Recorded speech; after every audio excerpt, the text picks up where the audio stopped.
Hi, everyone. Just going to give it a moment for everyone to join.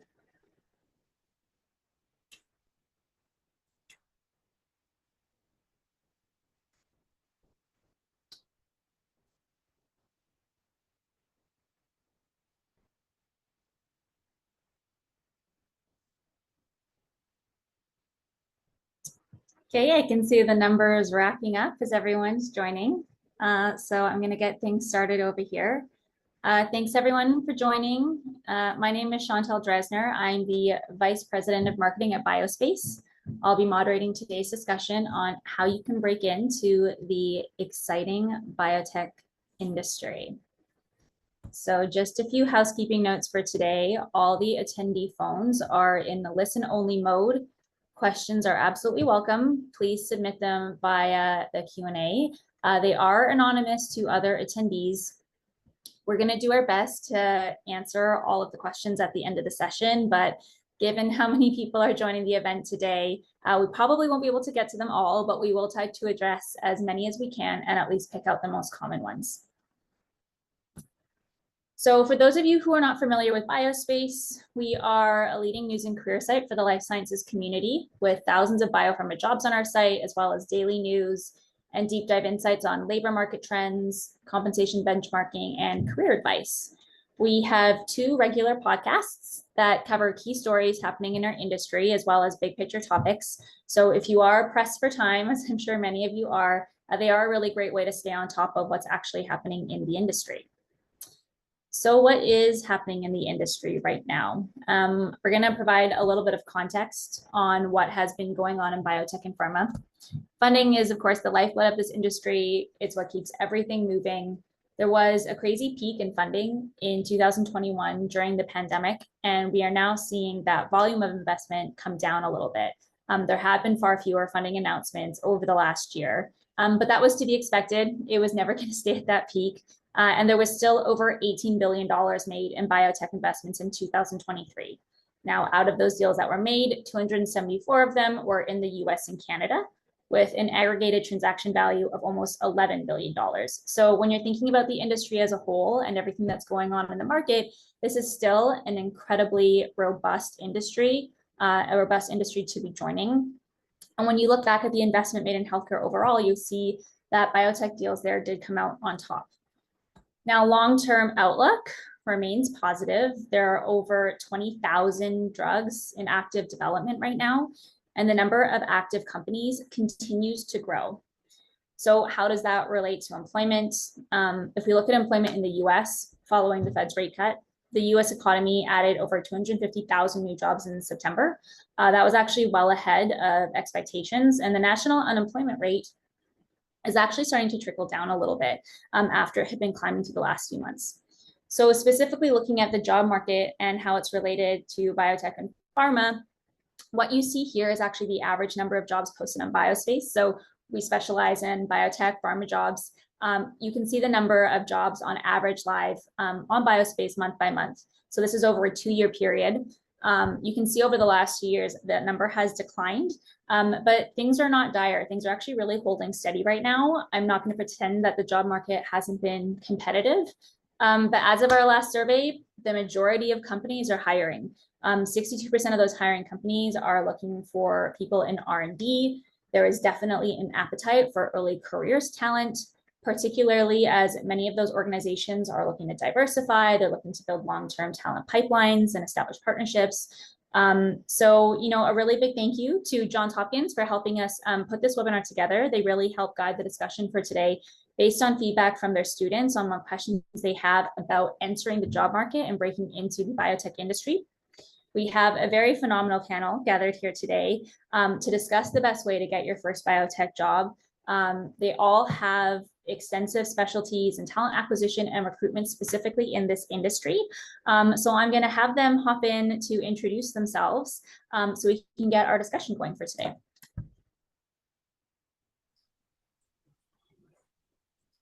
Anisha, you want to kick us off? Thank you. Hello, I'm Anisha Patel. I'm the Senior Director of Talent Acquisition at Eli Lilly and Company. I grew up myself as a scientist, and shortly discovered my passion for the world of recruitment. I bring expertise in shaping and driving our company's diverse R&D strategies to attract, engage, and retain top talent.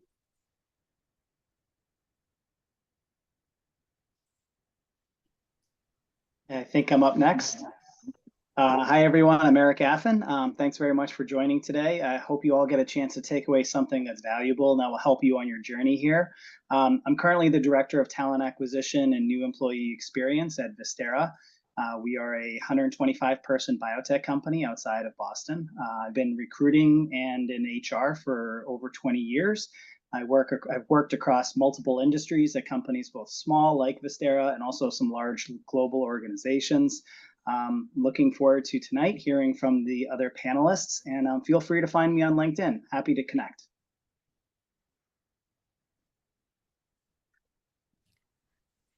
Hey there, I'm Karina. Thanks, Chantal, for the nice intro.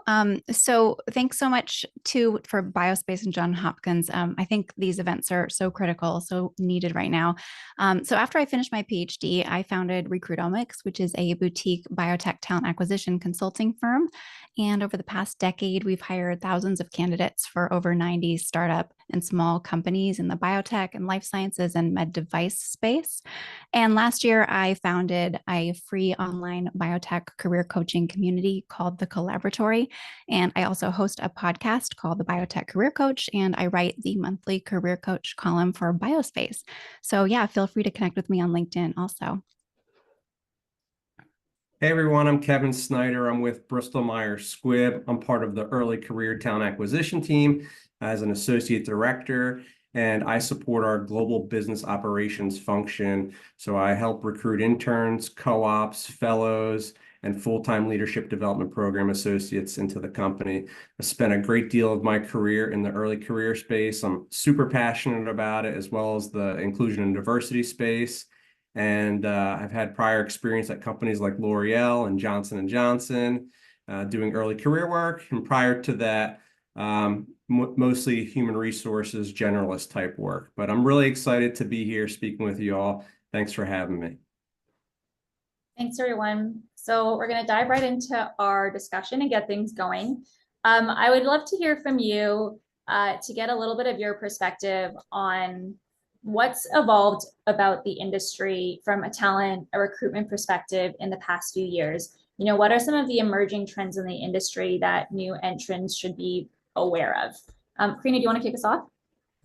Sure, yeah. So you already mentioned the funding ups and downs, so that's been interesting. And certainly we've seen that that's affected our newer, our earlier career folks pretty significantly in terms of the competitiveness for getting into biotech. And something I've really noticed recently, especially when I'm working with my small clients, is that we used to think about building companies as this big marathon. We were going to have multiple large fundraisers. So we were going to have an IPO, file INDs, go through the whole manufacturing and commercialization process. And I'm not seeing as many small companies try and take that on right now. And so that's really affected, for at least the smaller companies, think the startups and the smaller earlier stage companies, how they're thinking about their pipeline and hiring for later stage talent. So I think that gives a really good opening for earlier stage R&D folks in those small companies. Yeah, that's Karina. I'll step in here because my company is actually a perfect example of an organization that focuses mostly on early stage research, discovery, and early stage clinical trials. But then we have a parent company who eventually takes on the pipeline and does the commercialization. So I've seen some other, specifically Boston-based companies, but other companies in biotech kind of doing that and kind of trying to narrow their focus so that they don't have to have that huge runway of getting into commercialization down the road. Narrowing their focus allows them to be a little more targeted in their recruiting and finding the talent and building a robust organization. And then at some point, if they choose to go into the commercialization mode later, then they know they have the strongest foundation possible before they expand into it. I'll jump in real quick and just mention, like, COVID has changed, everything for everybody the last few years. And we used to have more of a core school approach. Now we've gone to being a bit more school agnostic and opening the doors up to many different universities to have access to our roles and our opportunities. We're in a hybrid model. Even our research teams are in hybrid models, but obviously they have to go into the office, into the labs to do their work. But I would say another item that's really impacted the industry is AI, artificial intelligence. We're seeing so many more applications nowadays, so it's even more important for students to become more competitive and get that edge. But while students and applicants are using AI tools, we are as well in the industry on the talent acquisition side to help combat those large volumes of applications coming through the mix, to make sure that we see those that are truly meeting those full requirements. Thanks, all. That's really helpful. So I want to start talking about what we're kind of calling like laying the groundwork in terms of getting hired. Something that came up a lot, especially from questions from students.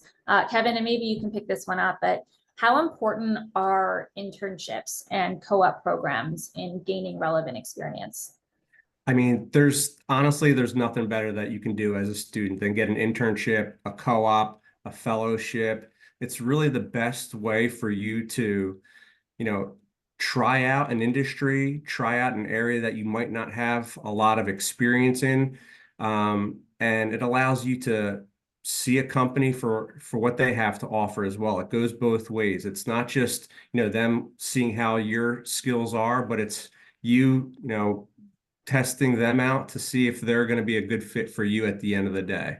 So an internship, a co-op, a fellowship is a perfect entryway into an organization. And many companies like Bristol Myers Squibb, we try to convert our intern and our co-op populations into the full-time roles. So those are the pipelines. The interns and co-ops are the pipelines to joining the company in a full-time capacity. So they're very, very important. Do you typically see applicants that will have multiple internships and co-ops, or like a mix of them? Yes, I mean, we definitely see a mix. But for a lot of our hiring managers that are looking for students, research students mainly, they want to see an internship underneath their belt so that you can kind of hit the ground and running. And you're coming in for an internship for a 12 or 10-week experience. So there's limited time to showcase your skills. A co-op is more about 6 months or so. It's an extended internship, how I see it. But it gives you a little bit more time to prove yourself. But yeah, we do see a mix, but tend to target individuals, candidates that have a little bit of internship experience underneath their belt already. You mentioned skills, so I want to kind of pivot and kind of chat a little bit about skills as well. What technical skills are currently in high demand? Yeah, I'll So take that one. Go ahead, Eric. I think, and Kevin, actually, you mentioned this earlier, artificial intelligence, bioinformatics, that area is really, there's a significant demand in biotechs. The ability to analyze, manage, synthesize data, and then visualize it, large amounts of data, putting it in front of the research teams, putting it in front of the clinical programs, so that they can make key decision points is really critical. Earlier this year, we hired a consultant specializing in introducing how AI can be utilized across our entire company. So that's HR, that's operations, that's finance, and of course, research, development, clinical operations. And we're about to hire a senior data scientist for our translational group, which focuses on like preclinical and clinical programs. So high demand in that area. Another area, and then of course there's always the critical lab skills: cell culture, flow cytometry, PCR, protein purification. But to Kevin's point, also when he was talking about looking at doing multiple co-ops, multiple internships, I think from most companies' perspective, while it's good to have some of those skills coming out of college, whether it's through an internship or a co-op, it's most important that you're showing a desire to learn and develop new skills, right? So hopefully you are able to show that whether it was in lab in school or in an internship or a co-op, that each time you had a new co-op or a new opportunity, you tried something new, and then you incorporated that into your own skill set. You know, we're looking at you as a long-term investment, as a long-term addition to our team, and we want to know that you're going to learn, grow, develop, and be excited by any new techniques that we have to offer.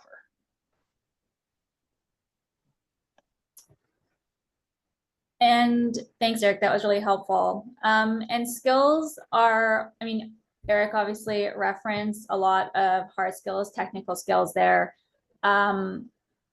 What about soft skills? I mean, Eric mentioned, you know, a little bit about like the enthusiasm and the areas of interest. Anisha, when you're interviewing people who are just kind of starting out, what do you sort of pay attention to in terms of soft skills? Yeah, it's not just about those hard skills, as mentioned before, the scientific skills, but really it's bringing yourself to that interview or bringing yourself to that company, bringing your authentic self, right? You are more than just your scientific skills. They're the soft skills, your interpersonal skills, your people skills. We want to know as employers, we want to know, how do you communicate? How do you work with others? You know, how do you work as a team? Can you collaborate? Can you build professional relationships? Because to be frank, to get any work done in any industry, you have to interact with others, right? And so having those people skills are absolutely essential building blocks of those professional relationships that you're going to build and have in a work environment.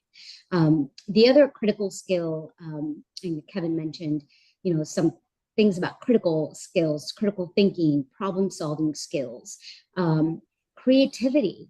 There's so much innovation happening in the world today. We talked about it just earlier around AI and machine learning. That stemmed from innovation, that stemmed from creativity of individuals. So bringing your individual self of how you think, your ideas that you generate to manage complex problems and come up with creative solutioning is so important in our world of science. And then I do also want to mention adaptability, right? With the changing world, the changing work environment, being innovative, collaborating with others, it's just as important for you to continue to adapt to that environment. It's in our human nature to adapt to environments in work or in our personal life. But adaptation also requires learning, as mentioned earlier as well. So we are consistently learning, whether we're entry level coming in from college into a new work environment, or whether we're tenured in an organization. We are learning and learning and learning. Our brain needs it. And so that adaptability is also just as important. I'll add one unexpected skill that just tags right onto what Anisha said. So marketing. So the thing is, it does not matter what role you have in biotech. You need to market, whether you're marketing yourself, whether you're marketing the company. And so this is something that you may not hear elsewhere, but I recommend two books. One is called Yes and. It's an improv book. And it teaches you how to have really positive conversations that are really flowing and also get your points across, like how innovative you are, like how adaptable you are. Because I'll tell you, if you just put that on your resume, we're probably not going to believe you. But if you put it into context, we are. So how do you really communicate that? And then Think Fast, Talk Smart is another really good book. It might be Think Faster, Talk Smarter, but the podcast and the book are named similarly. And this is out of Stanford, and it's a really great communication book and podcast that teaches you how to have these off-the-cuff conversations that are continually helping you to sell yourself, the company, the product, the drug, whatever. So marketing, it's not to be overlooked. Karina, that's such a great point. And to build off of that, I want to say storytelling. Like Um, being able to like give an example of your past experience, use that STAR method during the interviews. What was that situation that you were in? What yeah, task took place? What action did you take? And what was the end result? And yeah, us as recruiters, we love to be able to see a complete story. It helps us envision and picture what you're trying to say at the end of the day. And if you yeah. have results and you can quantify them, we can picture them in our minds. So just always remember, like during the interview, it's your chance to, brag about yourself in, a nice way. Obviously, you don't want to be too boastful, but you want to be able to tell a story and showcase examples from your past experiences. And if you don't have past experiences, there are ways to bring those Yeah.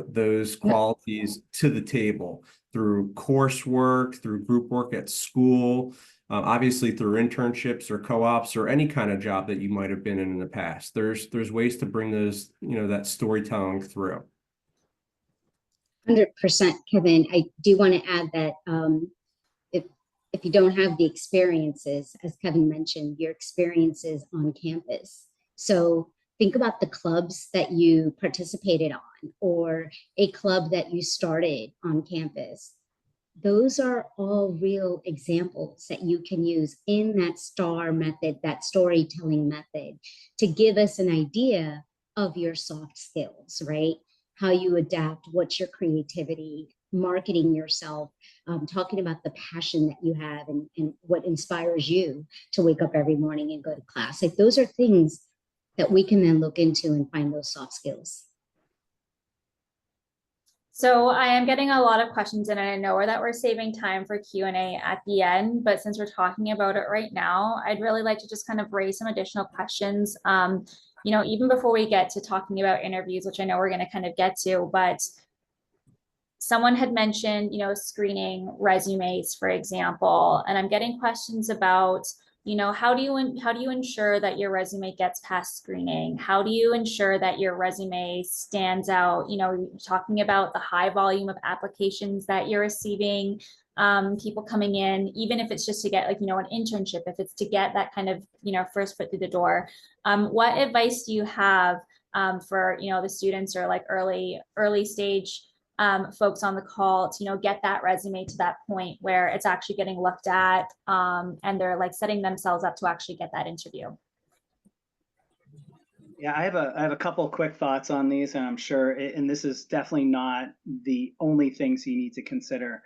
But it's a combination of some things that like Kevin and Karina have already mentioned. Kevin mentioned the STAR method and kind of presenting your accomplishments. So thinking about that in the context of your resume and writing about your accomplishments and what you've done and what you've achieved, as opposed to your job description in your resume. The resume should be bragging. It should be talking about data and what you've accomplished, not the actual things that you did.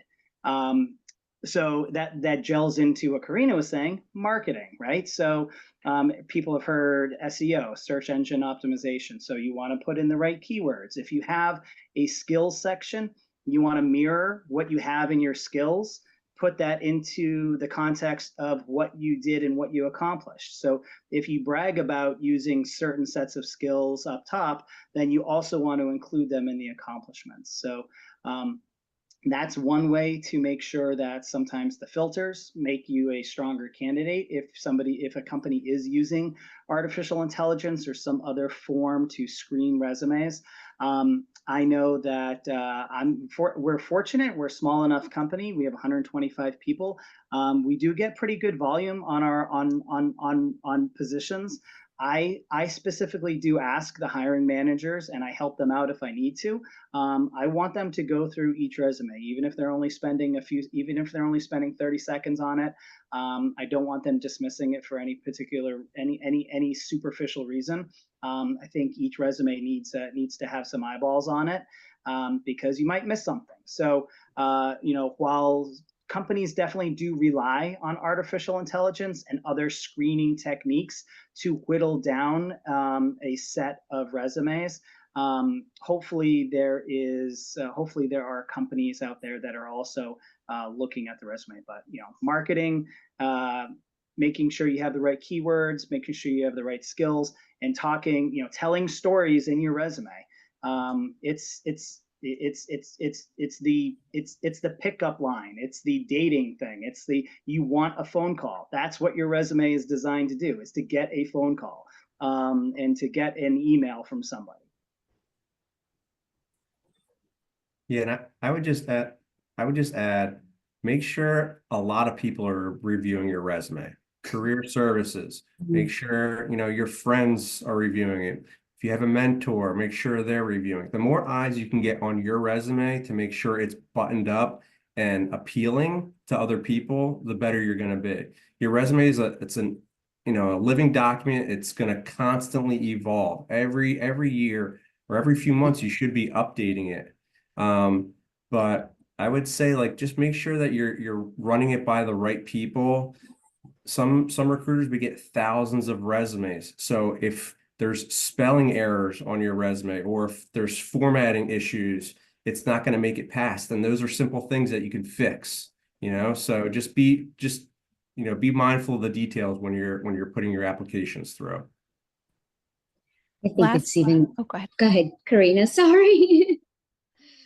I was going to say, show your authenticity on your resume too, right? So spelling errors, I can't tell you enough how many times, even if you look at a resume as yourself writing it, you will miss you will find something, a period, spelling, acronyms, whatever it is. So having lots and lots of people look at it, having yourself look at it over and over again, that's really, really important. But I'll tell you, and this might be a little dated, but an objective, a clear objective on what you want to do, what you want to gain is important. We do read that. And believe it or not, and I probably am an outlier saying this, but cover letters, I don't know, I grew up in the world of cover letters, and cover letters you really get to in one or two paragraphs describe who you are and what you're looking to do with your career. And there will be a small few that actually read those cover letters, and those cover letters tell you a lot more than what you can put into a format of a resume.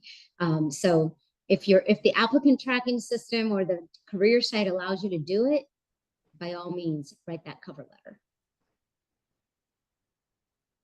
Karina, did you want to? Oh yeah, real quick. I'll just I think it was last week or 2 weeks ago, my career coach column was 10 resume mistakes that I see every week. I mean, these are not outdated mistakes. These are mistakes that all of you would look at and go, yep, I've seen that 4 times this week. And some of them are surprising. So go back and read that. And I also offer our resume template, which is a marketing document. Yes, it's a resume, but it's a marketing document. And we live in a TikTok world. And to Eric's point, I think even a few years ago, the statistic was that we review resumes on average for 6 seconds. I think that's high now. I think they're redoing those statistics. And not every company is going to be as generous as Vistara and having every resume reviewed just due to the volume, the size of the team, et cetera. Like, it's not possible.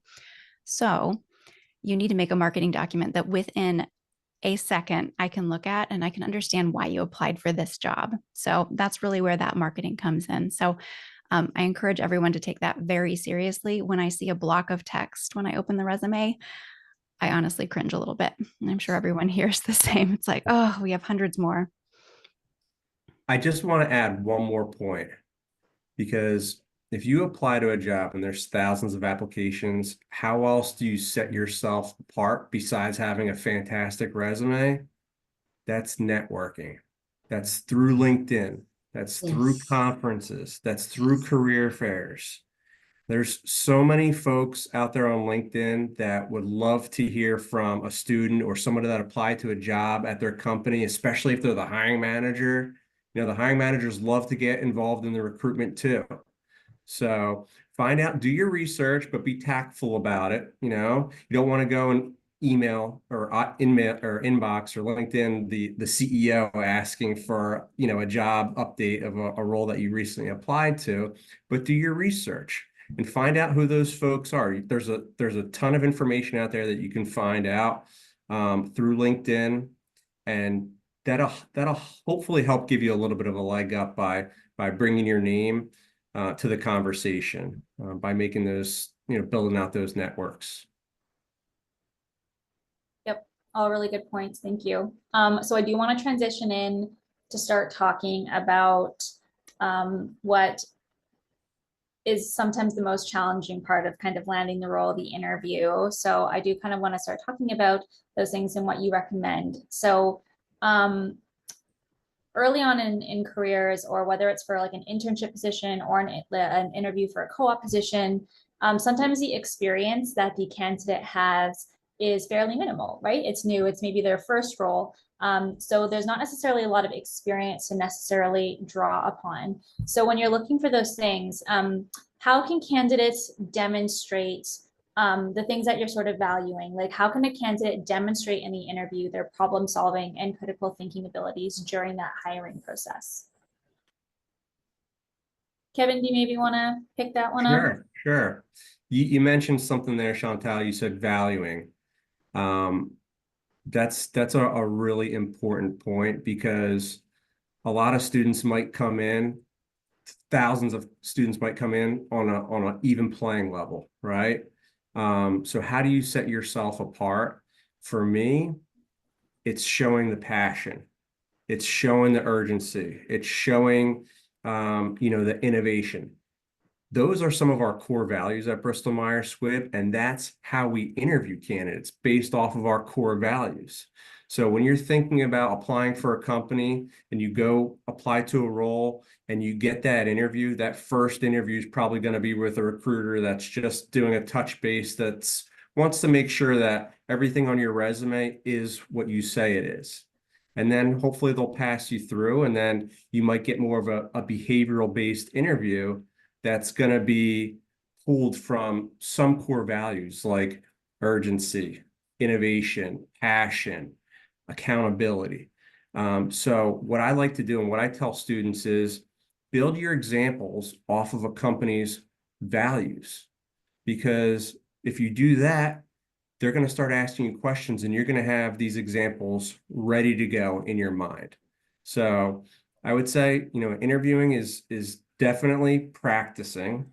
You're not going to get every single job that you apply to and that you interview for, but every job that you get declined for is going to be one step closer to the job that you're going to get. So make sure you practice, build out your scenarios, practice with your friends and family, and just try to make that connection with the interviewer, because at the end of the day, they're going to see a lot of candidates, right? And you have to set yourself apart. They're going to have to remember you. So try to connect with them and find some common ground. Anisha, Eric, anything to add? Any other advice that you have? You know, you two, I mean, I don't know how big your teams are at this point. You must conduct a lot of interviews yourself, but what do you look at when you are, you know, initially interviewing people, especially at the start? I think all the great things Kevin said. On top of that, I would say you can bring any work experience. It doesn't have to be scientific. It can be an experience, as I mentioned earlier, you had on campus. It can be an experience that you had with a professor on a research you were doing. The things we want to know are those cultural aspects that every company stands by, and your soft skills. How will you adapt? How will you solve this problem once you're here in our company? How will you interact with others once you're here? Those are the things that we want to learn about you and how you're going to apply them within the organization. Each person is going to be very different in the interview. But preparing is very, very important. Knowing the company, what the company stands for, what their passion is, what their mission is, and then, as Kevin mentioned, their culture. So, for Eli Lilly, it's respect for people, it's creativity, it's highly collaborative organization that's built on professional relationships. So those are the things we value. And if you prepare on those things and come up with some examples, whether in school or work or non-scientific work, that's going to help us remember you during that interview. Thanks, Nisha. Eric, I'm going to ask you a fun question because this came up a lot when we were surveying students. What's the number one mistake students make when they are interviewing for their first industry position? Yeah, and actually this kind of piggybacks on what Anisha was just saying. And what she has mentioned before is they need to be authentic. They need to be themselves. They need to, as best as they can, show their authentic selves.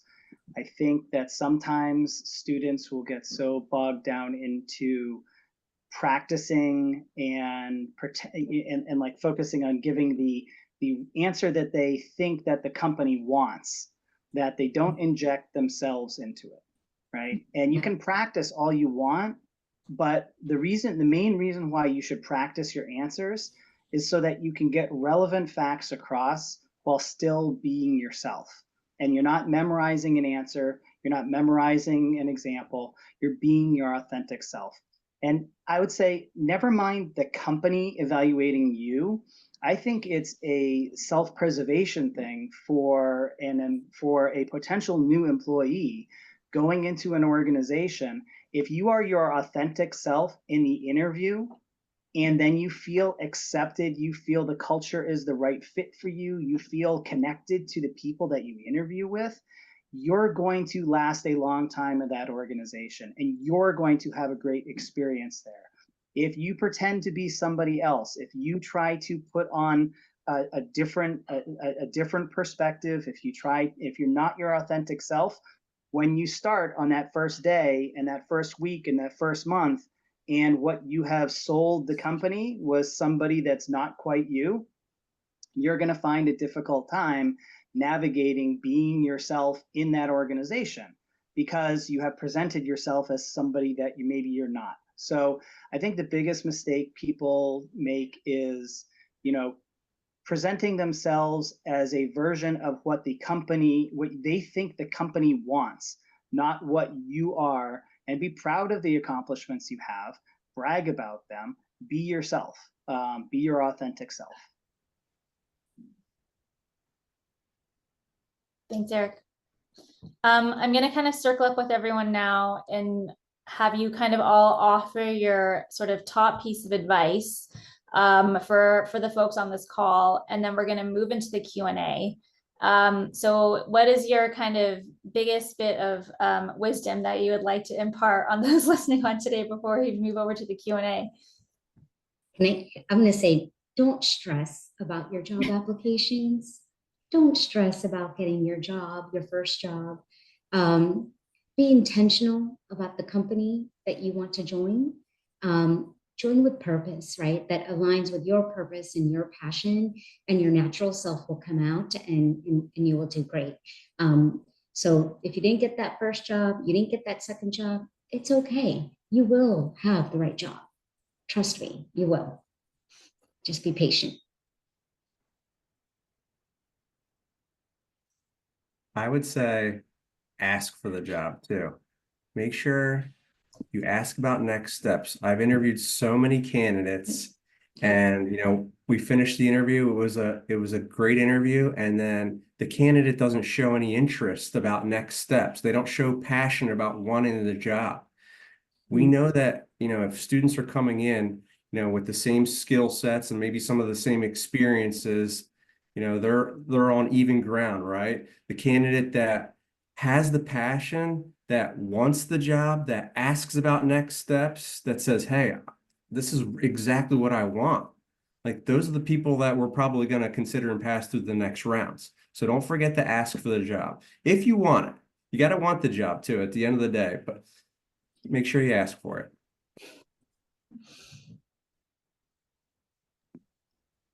I'll just mirror what I said before. So be authentic. and make sure that you are presenting yourself. It's just what Anisha had said, and piggybacking on what Kevin, write a thank you email, please. Everybody loves them. Everybody loves them. Every hiring manager loves them. You'd be surprised how many times I hear from a hiring manager that are impressed because they got a thank you email. This is just a complete practical takeaway. It amazes me that that's a differentiator now. Whereas before you would be 1 out of 100 people who didn't do the thank you email. Now you're closer to being, 15, 20% of the people write thank you notes. Separate yourself, write a thank you note and be specific. Say, thank you for sharing information on blank. I had a great interview. Hope to hear from you soon. 3 lines, like 3 sentences. It can be, you can do it in a minute. That is fantastic advice. It's shocking how often we don't get those thank yous now. It's really kind of alarming. So yes, mine is bring the energy to your interview. So a lot of times we're now on Zoom interviews, and I always say, like, the camera adds 10 pounds and steals most of your energy. Like, it really is so hard to be high energy on Zoom. But if you're excited about the job, if you're passionate about the company, bring it and show it, because how much more fun is it to have a really high energy conversation with somebody? So you kind of need to dial it up a little, just because it's going to fall a little bit flat on Zoom. So bring the energy. Thanks all. That was great. There are quite a few questions, as you can imagine. So I'm gonna just start cherry picking ones that I feel like kind of came up the most often. So one that I thought was really interesting that came up for a few times. Should I relocate to a major biotech hub before applying? So in other words, if a student, a candidate is not in, say, San Francisco or Boston, should they consider moving there before they start applying? And a lot of the questions were also, am I even going to be considered if I'm applying and I'm not already there? I'll just chime in super quick. I would say that, from a practical standpoint, I wouldn't move unless you are 100% certain that's where you want to be. But I do think that it is important, and Anisha mentioned writing cover letters. I think it's really important that you, even if there is no way for you to say in the application that you're willing to relocate, put it in your objective. Right? Yep. Put it in the top line of your resume. Seeking a job, a research associate position at a leading biotech company in Boston, Charlotte, DC, New York, or San Francisco. Make it very clear that you are willing to go wherever the best job is for you. So there's ways to make sure, you just have to make sure that the company knows it, because Chantal, you asked the question. There are definitely hiring managers who will say, Nebraska, no. Texas, no. Florida, no. Like, the first thing they look at is a state. That's not great. It's not ideal, but it happens. So make sure that you put somewhere on there that you are willing to relocate. But of course, it's always helpful to be where the jobs are.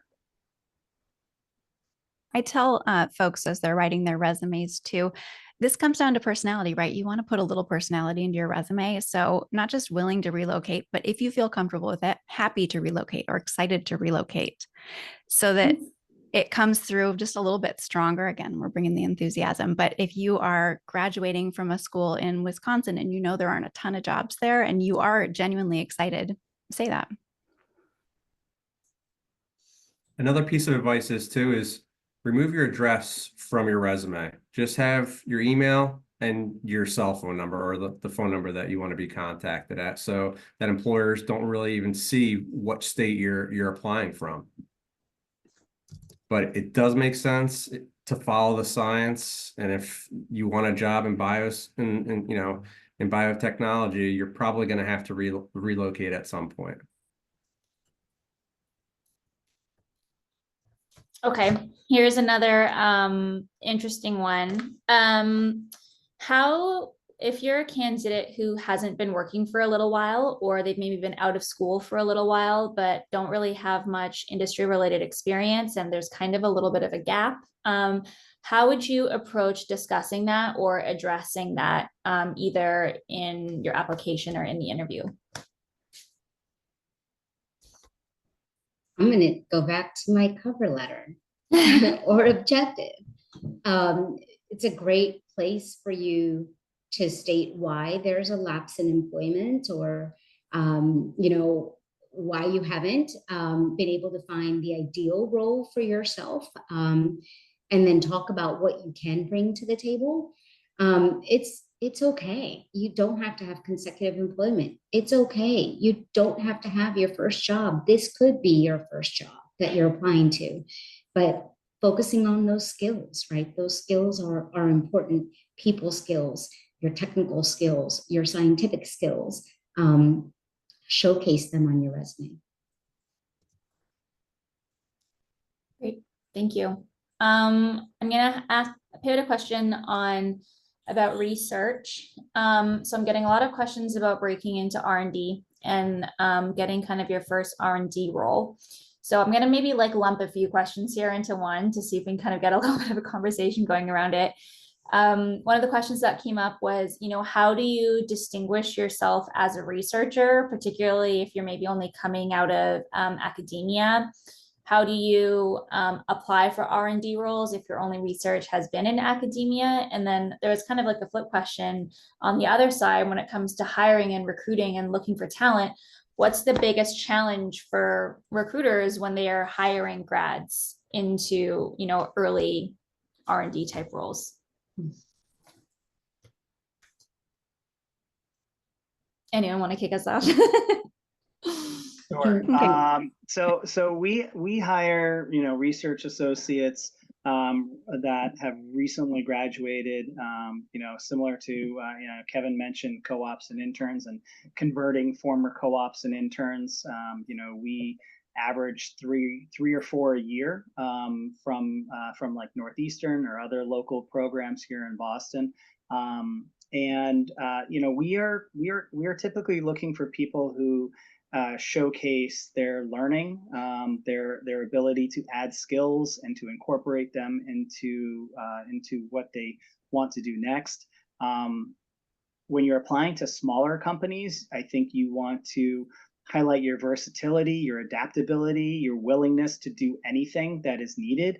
Larger companies tend to, for lack of a better term, kind of like silo entry level folks into this is what you do every day, and you do it for a lot of different things. Whereas small companies, just everybody has to roll up their sleeves and do a little bit of everything. And that's not true for all large companies. I don't want to stereotype or generalize too much anyway. But the other question that you asked about coming from academia, there are more companies I have seen looking for people, looking for postdocs in industry. So I know when I was at the MIT Career Fair, the last couple of years, the bioengineering career fair there, people were surprised that Vistera offered postdocs, industry postdocs. And I've now heard more and more companies looking to do that. It's a great way to bridge the gap. I think you do need to ask around. They're fewer and farther between, but they are available. So try to I can't remember who said it earlier. Leverage your networking, contact people and ask, hey, can you help me out? Do you know of any companies that might be hiring postdocs from an industry perspective? So those are helpful. Ours run about 18 months. We started our postdoc program about 24 months ago, and we've already converted one of them.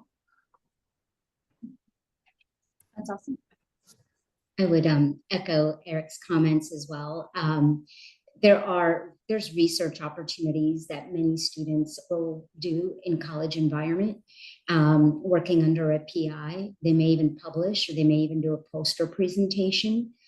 So those are things that you can bring to the table on your resume, or examples that you can give during your interview.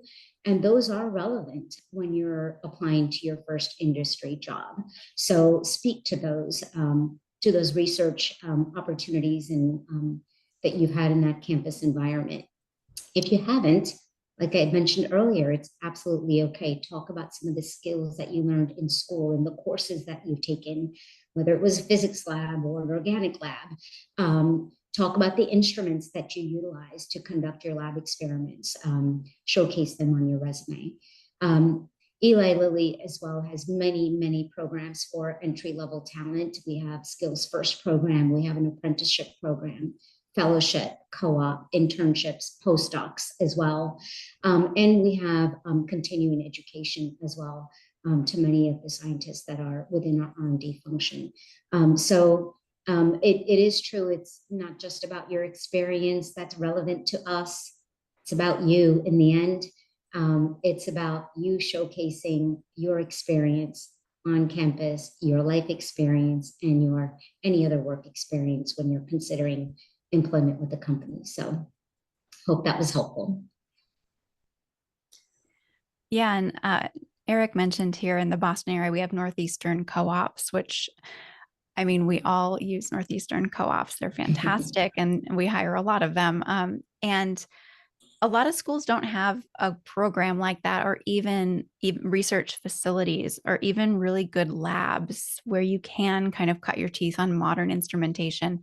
And so from a hiring perspective, to sort of answer that, the biggest pushback I get from hiring managers is, are they going to be able to get up to speed quickly in the lab? And so to get that lab experience, there is an option to think about taking a year after you graduate from your bachelor's, probably your bachelor's if you haven't had lab experience.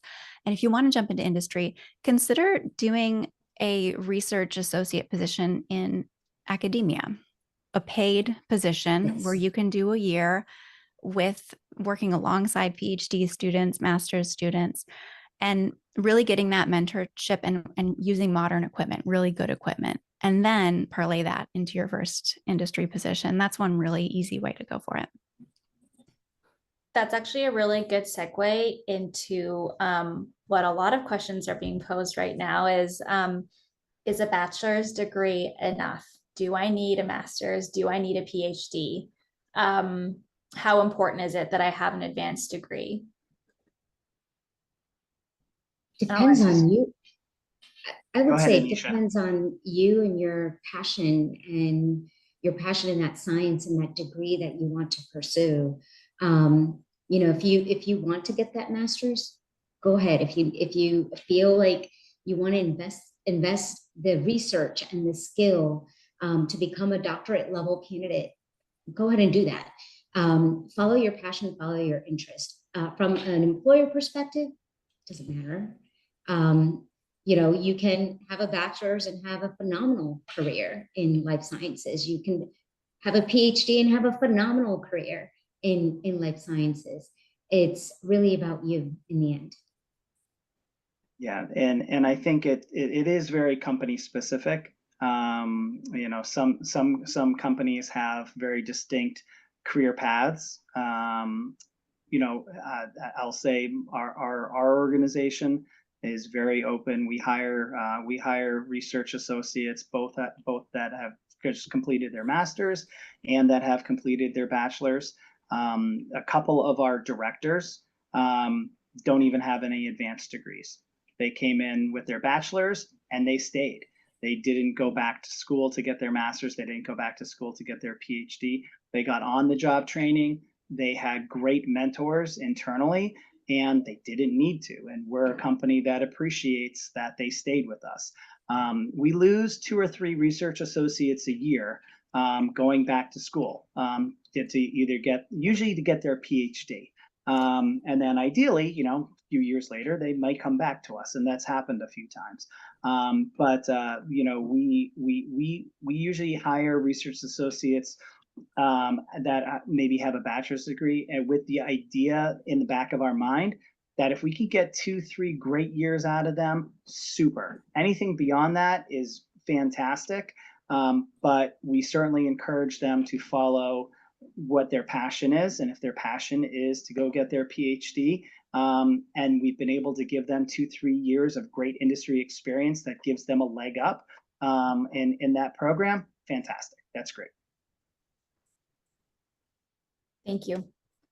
I think we maybe got time for a couple more. One interesting one that came through, which I think is really important for everyone to hear, is when I'm applying, should I disclose disabilities when I am applying for positions, and how should I approach that? If anyone wants I'll go. Be yourself. I mean, yes, you know, if you feel comfortable, you can. If you don't, it's okay. We're hiring based on you and what you bring to the table. We're not hiring because of a disability or a lack of disability. We're not hiring because of a race or color. We are truly hiring for the job. We're hiring for the skills that you bring to the employer. Perfect answer, Anisha. Couldn't say it any better. Thank you. And then I think we've got time for one more, so I'm gonna try and squeeze it in. I am getting a lot of questions as well around advice for international students who might be seeking a job after they graduate, or any, there seem to be a lot of questions as well about any advice about seeking sponsorships and visas. Do you have any general advice or kind of just any general what is typical and what people can kind of expect if they're an international student looking for a job after they graduate, or if there's someone who's maybe going to need sponsorship? So for us at BMS, it really depends on what level. We do hire international students quite a bit. International students can do internships, co-ops, no problem, right? They have their student visas, but at some point they might need to get sponsorship from the company, and depending at what level they come into the company. And I would say how niche that type of role is will determine whether we're able to sponsor them or not. But I would say, yeah, absolutely. If there's a role that you're interested in applying for, don't even think about being an international student as being a setback. We hire international students quite a bit and convert them into full-time even after the internships.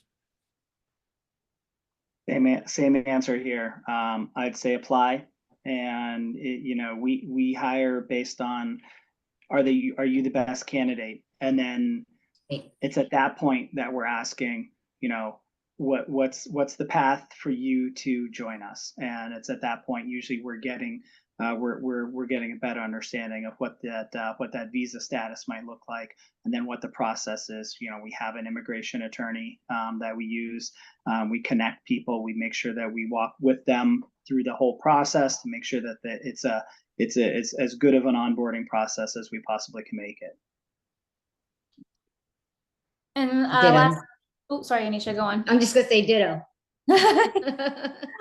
And then finally, is there kind of like just for everyone on the call, is there like a particular time of year that you feel that you typically hire like new grad positions, or is there a particular time of year when entry-level roles open up or when internships open up that the people on the call should be aware of, and when they should really start preparing applications and things like that? For us in the early career space, we're posting a big chunk of our jobs in the September timeframe. September, October. We try to parse them out a little bit, especially in R&D and our global product supply functions where they're bringing in a lot of interns. We'll try to, have applications or postings go out in September, October, but we want to have our hiring completely wrapped up, usually by March or April at the latest. So I would say be ready to start applying to roles in September as soon as the school year starts. Mm-hmm. Anisha, I see you nodding a lot. Do you agree? Yeah, I think many of the internship schedules are aligned across the industries. Just based on graduates of, bachelor's degree trying to get their internship prior to their bachelor's. But keep in mind that there are co-ops and they happen, throughout the year too, twice a year, right? Your fall and your springtime. And then for experienced hiring, even say you graduate with your bachelor's or master's or PhD for that matter, and you may or may not have internship experience, that happens all year round. It's essentially, the short answer is all year round. But the right opportunity depends on you in terms of identifying the company you want to join, the company that you feel connected with from a cultural standpoint, the job that you find online, and how enthusiastic you are about that opportunity. So you may not see the right opportunity now, but there could be the right opportunity a week from now, 2 months from now, 6 months from now. Many employers have join talent community on their career site. So I would encourage you all to join the talent community. Lily has one. I'm sure BMS may have one as well. By joining, you can sign up for job alerts. So this way, you're not constantly checking the website. The company and the technology is doing the work for you and sending you job alerts that match your interest. Yeah, that's a great tip, Anisha. Thank you so much. So I know we're basically at time, so I want to say thank you so much to our panelists for sharing all of this incredible advice. I hope you found it very helpful. We will be following up to everyone that registered the event, whatever time you're able to make it. We will be following up with a link to the recording tomorrow, as well as a lot of the resources that we referenced in our conversation today. So I will be sending links over to, like the article that Karina had mentioned on resume mistakes, and a link to her podcast, a link to Biospace's podcast as well as all the content that we're putting out there specifically for career advice. So thank you so much, everyone. I hope you have a great afternoon. Hope you have a great evening, and enjoy the rest of your night. Thank you so much for joining us. Thank you. Thank you. Night, everybody. Good night. Thank you.